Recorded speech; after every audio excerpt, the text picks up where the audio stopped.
Oke guys, jumpa lagi bersama saya di channel YouTube Niko Stipayan.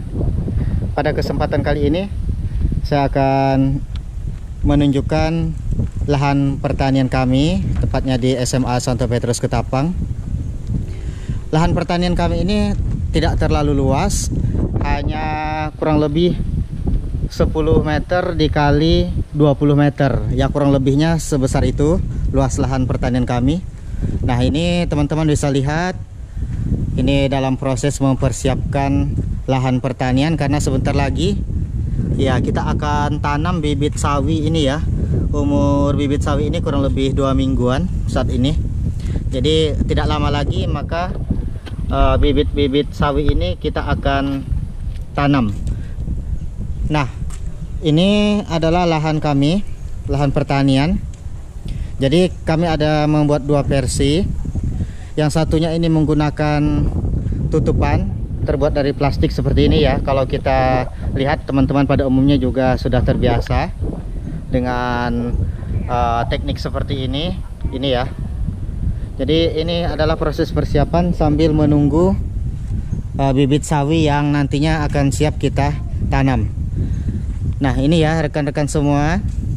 Jadi kalau misalnya kita mau bertani, mau bercocok tanam, sebenarnya yang paling utama adalah bagaimana kita mengolah lahan pertanian tersebut sehingga nanti benar-benar bisa subur. Nah, bagaimana biar bisa subur? Yang jelas tanahnya harus kita gemburkan terlebih dahulu. Kemudian juga tidak lupa kita beri pupuk.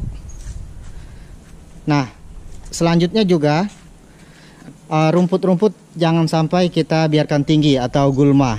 Jadi rumput-rumput yang ada itu harus kita bersihkan. Kemudian rumputnya juga tidak perlu dibuang ya guys. Jadi cukup kita cabut rumputnya atau kita tebas, kemudian kita galikan lubang di sekitaran yang lahan-lahan yang saat ini sedang kita persiapkan. Jadi kita tinggal bikin lubang saja.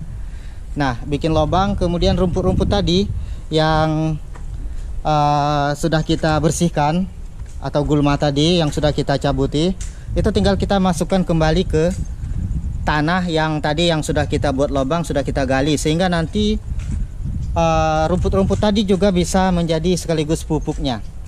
Nah, ini sudah kita gemburkan dengan dicangkul ya. Ini sudah ditambahkan, bahkan sudah ditambahkan pupuk kandang. Nah, untuk teman-teman ketahui, jadi lahan pertanian kami ini tidak terlalu luas, tadi sudah saya katakan di awal, hanya berkisar 10 dikali 20 meter saja.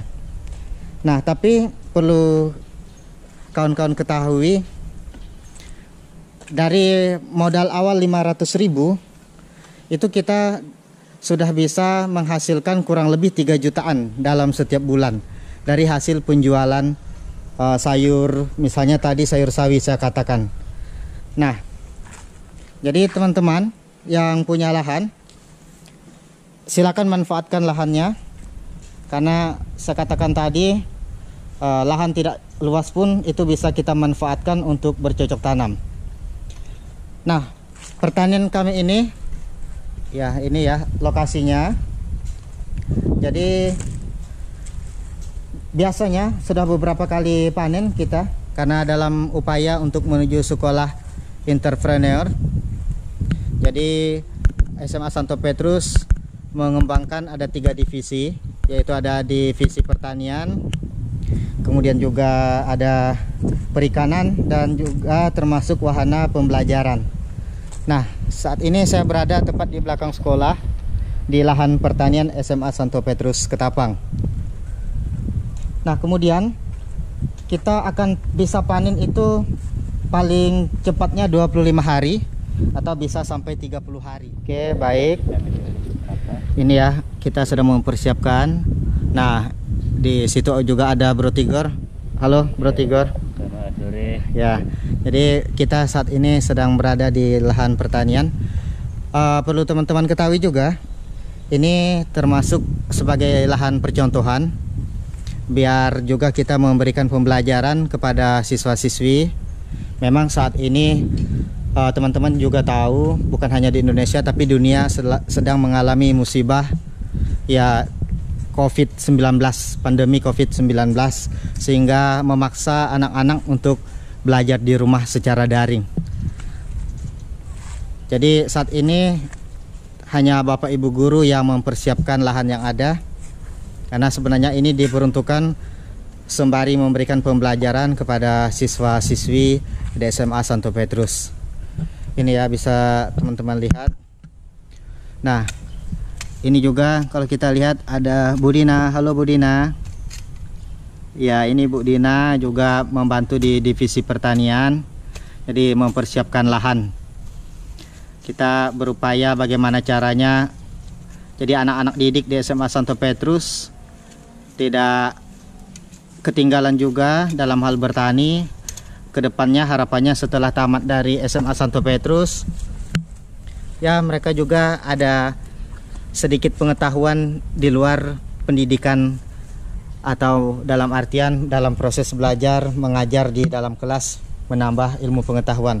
Tetapi wawasan mereka juga ditambah dengan mengembangkan pertanian, kemudian juga ada bagian perikanan, dan termasuk di wahana pendidikan. Ya. Jadi ini ya guys. Jadi sebagai lahan percontohan tadi, kita tidak mesti atau tidak tergantung pada curah hujan. Yang penting intinya lahannya itu tetap kita jaga, tetap kita perhatikan. Yang jelas kita bersihkan dari gulma-gulma atau dari rumput-rumput, sehingga tanaman yang kita tanam itu bisa tumbuh dengan baik. Nah, ini lahan kami ya teman-teman. Ya, sawinya dalam waktu 2 atau 3 hari ke depan sudah siap untuk ditanam di lahan yang sudah kami persiapkan. Bagaimana Bro Tigor tanggapannya Bro? Ya, baik ya. Cukup baik untuk percontohan bagi anak-anak, mengingat tidak semua anak setelah sekolah itu dia langsung ke perguruan tinggi. Tetapi dengan diberikan percontohan ini, ilmu dasar untuk bercocok tanam, terutama sayur-sayuran. Saya rasa bagi anak yang memang punya impian, minat ke sini untuk berentrepreneur atau berwirausaha di sektor pertanian, terutama perkebunan, ini sangat baik sekali. Ya, harapannya mereka bisa mengadopsi ilmu yang kita sampaikan kepada mereka. Itu saja. Pesannya mereka bersemangat. Itu saja sudah. Ya. Jadi siswa-siswi di SMA Santo Petrus ini kalau Bapak perhatikan juga cukup antusias ya untuk mengikuti proses pembelajaran ini. Cukup antusias, walaupun tidak 100% lah semua anak berminat untuk pertanian. Ada mungkin di bidang lain, perikanan atau apa seperti yang anak ini, tetapi di pertanian rata-rata cukup ada ketertarikan mereka, terutama bagaimana cara menyiapkan bibit, kemudian pengolahan tanahnya, kemudian nanti kita mengatasi hama, terutama kalau tanaman sayur itu dia hamanya ulat.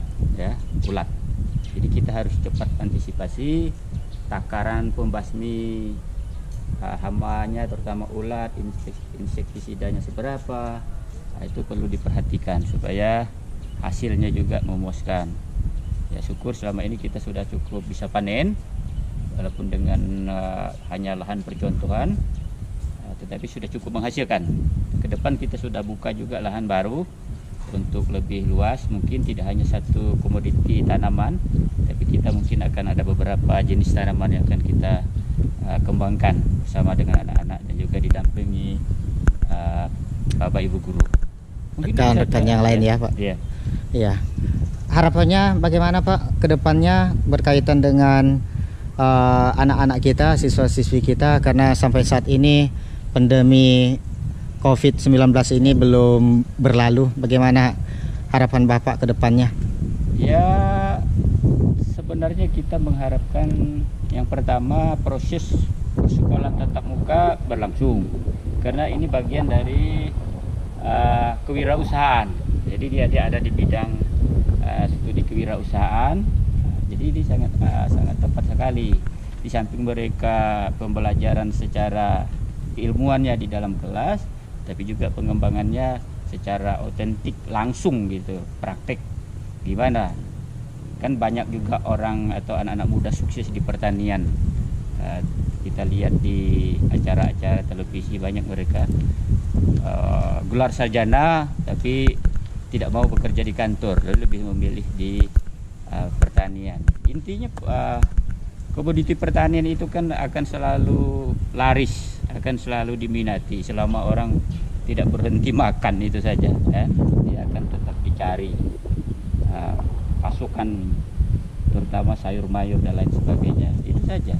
Jadi kalau konsepnya ini terus akan laku, berarti apapun yang kita tanam dia akan tetap dicari orang, tetap diminati. Yang penting bagaimana cara kita memanajemennya, mengolahnya, memeliharanya dengan kualitas yang baik. Tentu saja dia akan mempunyai hasil atau harga yang baik juga. Kalau asal-asalan, ya tentu saja tidak akan mungkin ini, ya. Nah, kita selama ini berusaha semaksimal mungkin supaya hasil dari pertanian ini, perkebunan ini berhasil dengan baik. Mungkin itu saja yang bisa saya sampaikan. Harapan kepada anak-anak, mereka bisa pandemi berakhir, mereka bisa datang, bisa bersama-sama berbagi pengalaman di sini di bagian perkebunan ini. Itu saja mungkin, ya. Oke, baik Pak, terima kasih. Ya, semoga pandemi ini cepat berlalu seperti yang harapan Bro Tigor tadi. Ke depan kita sama-sama bisa bekerja sama dengan siswa-siswi di SMA Santo Petrus. Harapannya ini menjadi bekal mereka, karena memang betul tidak semua anak nanti tamat SMA mereka melanjutkan ke perguruan tinggi. Jadi mudah-mudahan dengan upaya sekolah SMA Santo Petrus menuju sekolah entrepreneur membangkitkan semangat siswa-siswi juga, karena ke depan tentunya kita perlu proses, perlu untuk hidup, yang jelasnya untuk bertahan hidup. Tidak hanya kita mengenyam pendidikan tinggi, tapi tentu keahlian kita di bidang tertentu itu sangat diharapkan. Oke, terima kasih ya Bro Tigor. Kita lanjutkan lagi lihat-lihat di sekeliling ini.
Oke ya guys, ini seperti yang saya katakan di awal tadi. Jadi sampah-sampah ini tidak dibuang, atau gulma, rumput itu kita langsung timbun ya. Jadi nanti dia akan menjadi pupuk tersendiri. Nah, ini maksudnya. Sehingga harapannya tanah menjadi subur. Dengan tanah yang subur maka sudah pasti tanaman yang kita tanam juga akan tumbuh subur. Dan jelas kalau tanaman subur, otomatis dia juga akan cepat bisa kita panen. Oke ya guys, itu saja pesan saya. Kalau memang punya lahan, silakan dimanfaatkan dengan baik, karena segala sesuatunya selagi kita punya keinginan pasti bisa kita lakukan. Oke, sampai jumpa lagi di video kami selanjutnya.